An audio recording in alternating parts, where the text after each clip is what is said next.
Secretary Pauline Jean Rosel Ubial of the Department of Health, Secretary Delphine Lorenzana, the Department of National Defense, Secretary Ivasco, the Office of the Cabinet Secretary, Director General Isidro Lapenia, Philippine Drug Enforcement Agency, Mr. Wang Rulon. Mr. Wang, please accept my gratitude and that of the Filipino people.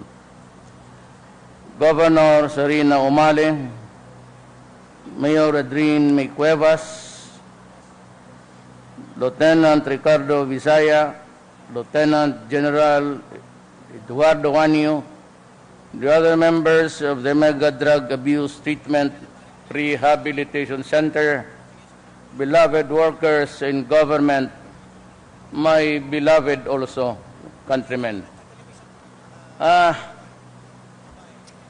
When you are a friend, you do not treat him badly before the public. You do not humiliate an ally. And at all costs, you must save the friendship as an ally and friend so that you can help each other in the world of geopolitics. Alam mo, what hurt me so much was really, and because I know the gravity of the problem, I was mayor for 23 years in Davao City. Kaya alam ko kung gaano kalalim ang laro. But I was not really expecting it as terribly as it would come to me when I became president. I was very strict in Davao. Totoo yan. There are allegations of extrajudicial killings. But, we cannot dwell on our sins if there are any.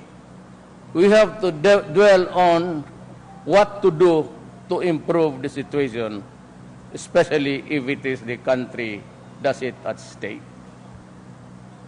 Ang pagkaalam ko kasi seryoso. That's why when I became mayor, I said, for those of you who would want to destroy the young and deprive us of our generation, I will kill you. Simply. And if you destroy my country, just the same, I will kill you. Because both the Filipino people, the young ones, now in grade 6, grade 5, at ang aking bayan, kung hayaan ko, magkakaproblema ako. Magkakaproblema ako sa bayan ko, it will go down crashing. It will become a failed state like what happened in Latin America. A lot of them. By the way, Ion Grillo, who wrote the gangster on about the drug wars in South America, he's a favorite bestseller author of the book.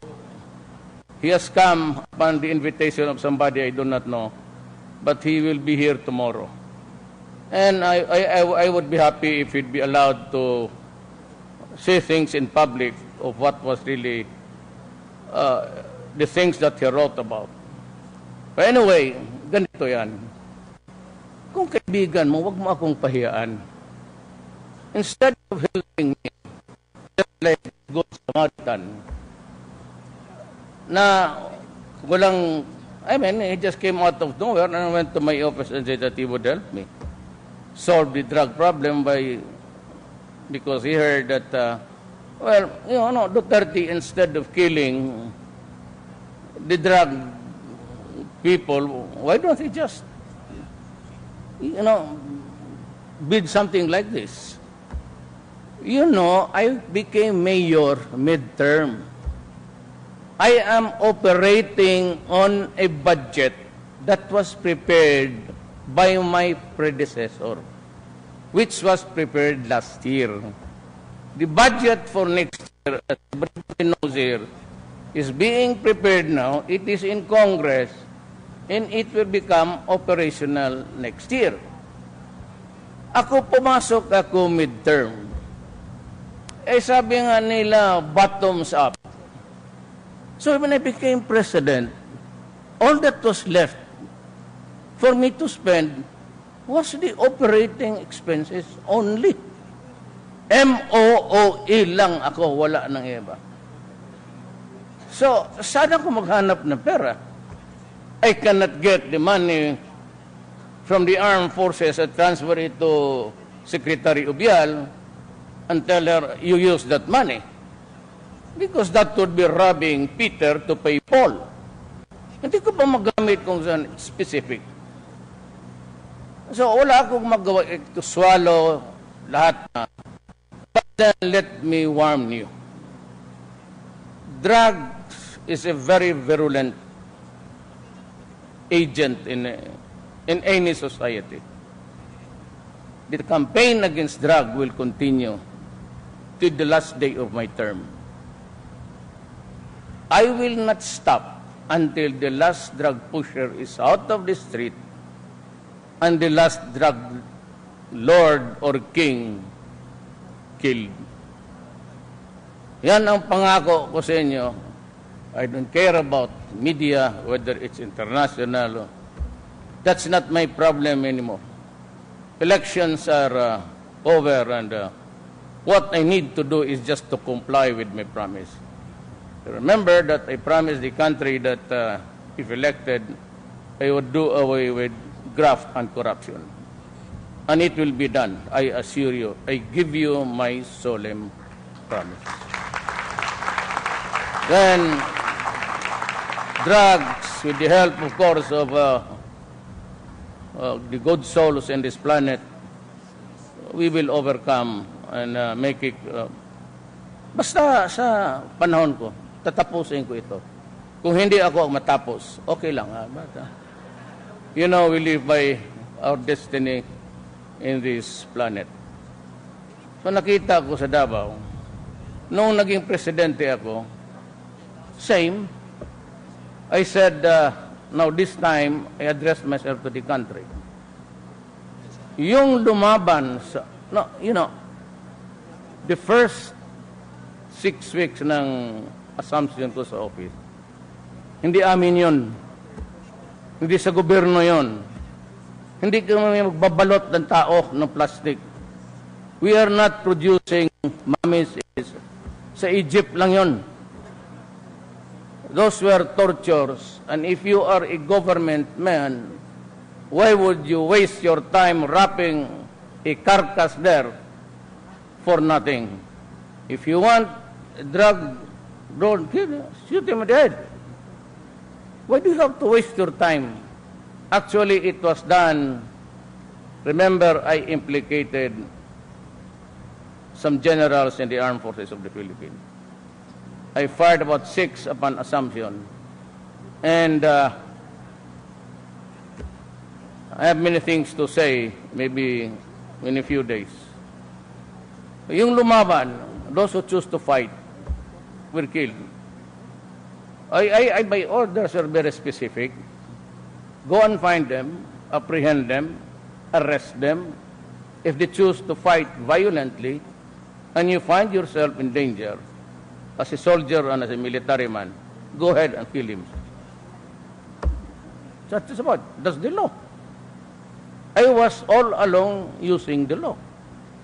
And why would these idiots now crucify me by saying, if you destroy my country, I will kill you? Find any other national of any country who would find something wrong in that statement. And as I said, that if you destroy the youth of my land, I will kill you. There is no law at all. Not even the United Nations. And ang masakit dyan, they kept on threatening me. Most of them were outside. And always they would say, we will bring you to the International Court of Justice. How stupid can you get?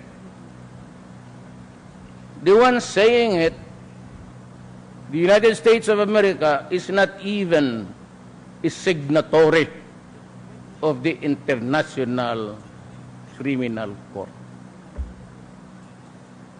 Then why are you using a term in the charter of an organization of which you are not a member? And what about killing? I said early on it was the purging and the cleansing. Then came those who chose to fight. But yung mga tao na tumago at naghintay ng opportunity for a rehab or something good along the way, baka may makukuha sila, yun yung dadating dito. Those who choose to fight it out,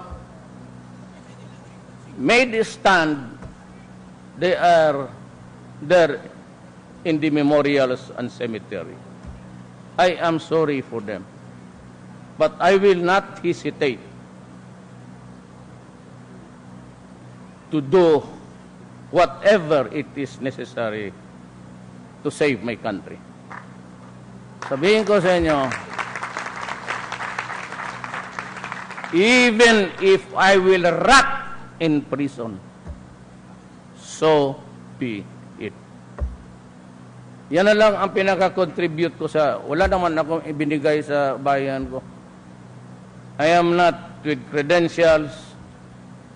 I finished kindergarten to, I never got beyond the 7, 75, 76, 77, 75, 76.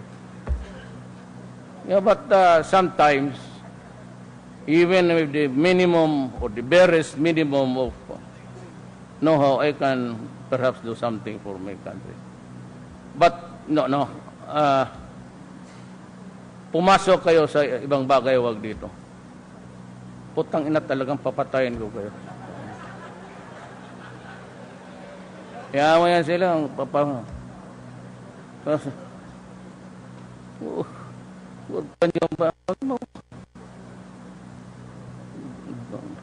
do your worst, really. Totoo lang. So, maligaya ako dito sa nangyayari. But before I end, mainit kasi sila. I'm worried about the beautiful ladies there. Mahirap pagka umitim sila, wala na tayo. I want the ladies, I'm not a sexist, I'm just trying to say that Filipinas are really beautiful. I do not want to see you dark skinned one of these days. And then, magkano ang sabi ni Mr. Wang? 1.5 billion? Okay. This is what we have lost and what the drug lords have invested to destroy this country. At 200 per tondo price. That's about 6,000 a month. Correct? Times, wag yung aking 1 million. Yung 3 million muna ni General Santiago nung pwede nun. 3 million yung bilang niya eh. Kasi ako hindi pa ako tapos. At the end of the year, I might breach the million mark also. So, 3 million. So, that is times 3 million. That's, 6 times 3 million, that would be 18 billion a year. Times 12, a month, rather. Times 12, that is 216 billion.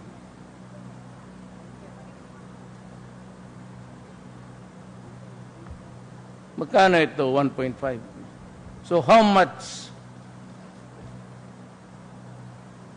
Kaya maraming property, mga hotel, barko, lahat na nandyan sa kanila. And I said, they invested on the lives and sanity of the Philippines. Kung hindi ka kita mapatay, and do we have that 1.5 at our disposal? Maybe we have the money. Maybe we don't have it. But then, let us say next year. Again, if I can get hold of 1.5, maybe I will also build another one this time somewhere in the Visayas. But I'm sure, kasi may turn over ang PAGCOR 5 billion kagabi. Si Andrea, so PAGCOR, so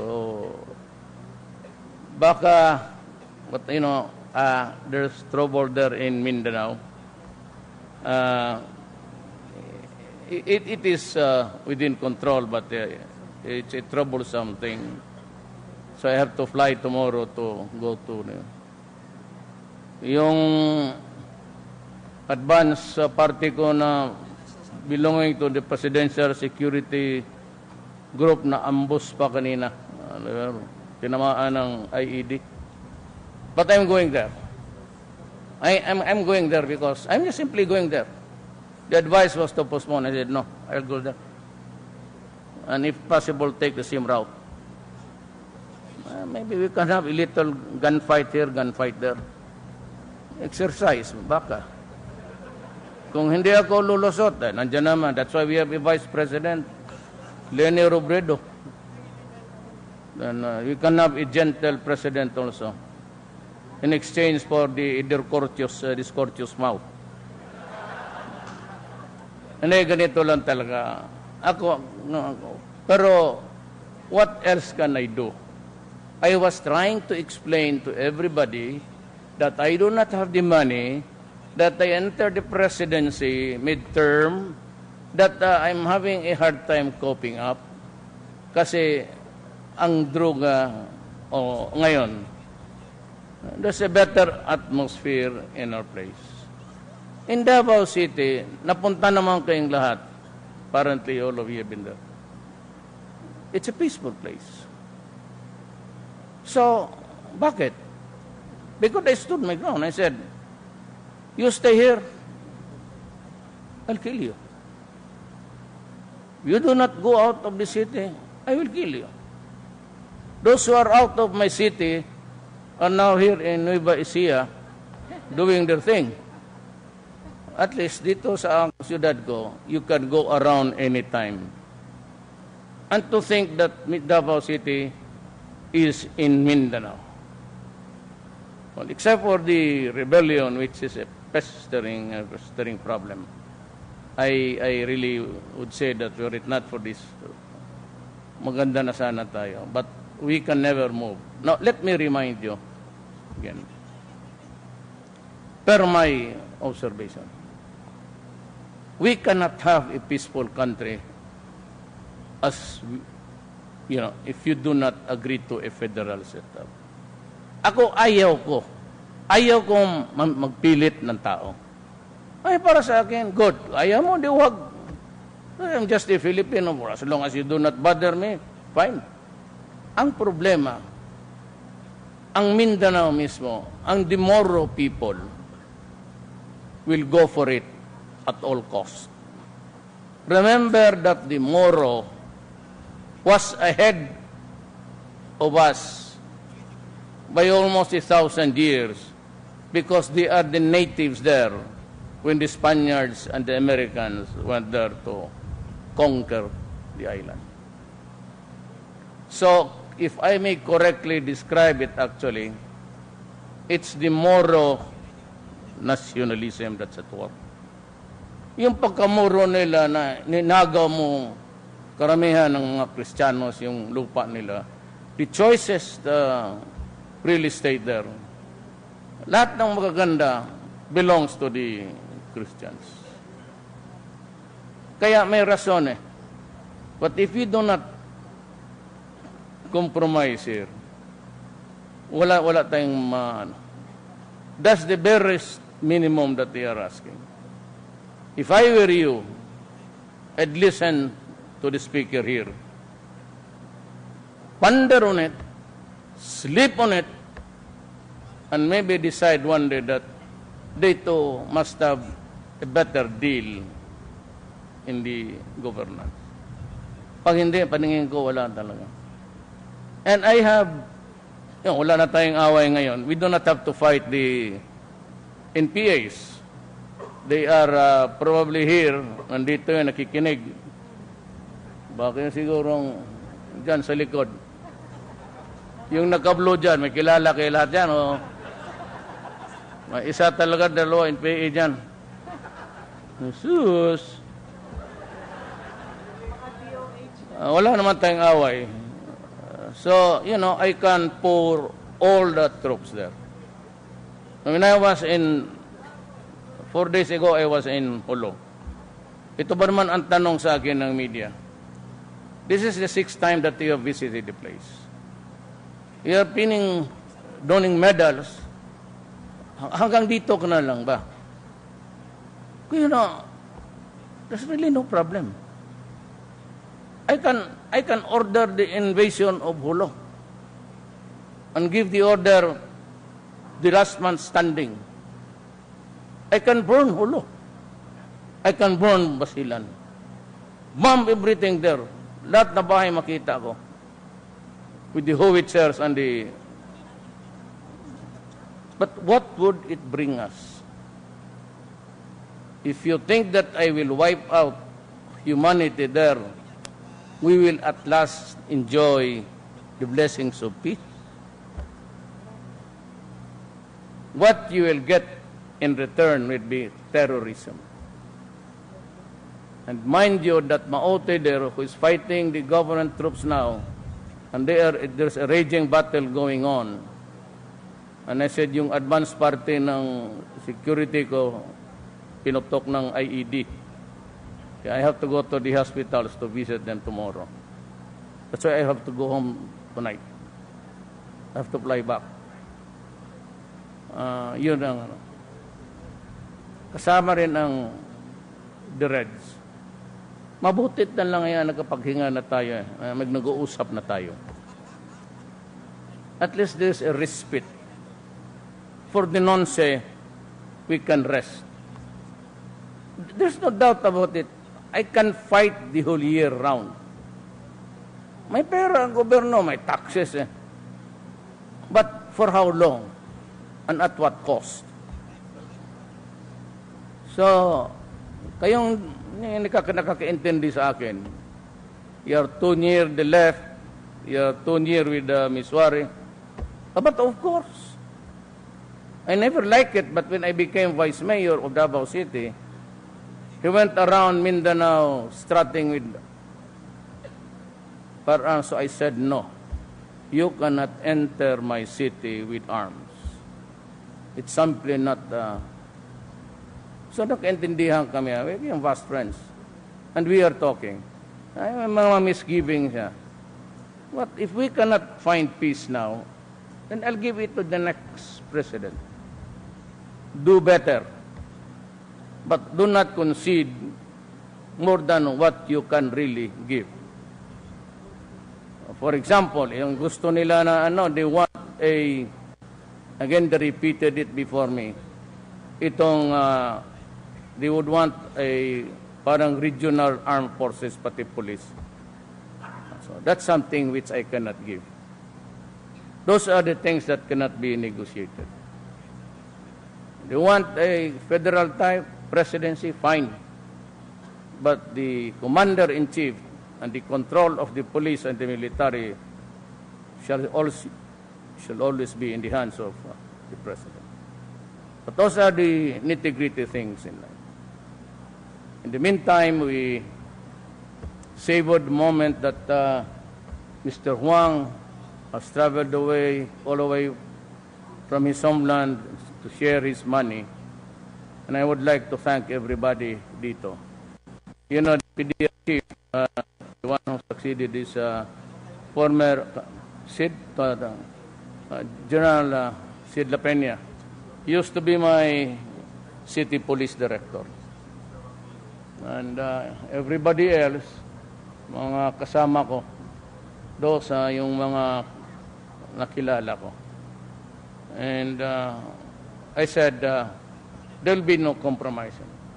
The only compromise dito, I'll go now, but the only compromise that is acceptable to me is you surrender.